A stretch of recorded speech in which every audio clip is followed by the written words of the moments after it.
Imagination. Con chặt bà thi. Khôi. Hey, so.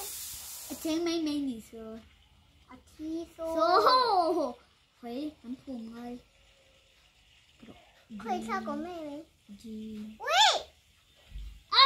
Con ngắn luôn buổi tộc. Hey, cặp bông. Cái nào bông rồi. Anh là trong bông liệt tặng sao? Khuấy là ngay ổ mà mở rồi. Hey, đang lấy đây tổ. Bây giờ từ này là bắn thùng thấu đơn. Power cái này ngon cái thi rồi. Anh lấy power cái này ngay chiang. Anh đi lấy từ là.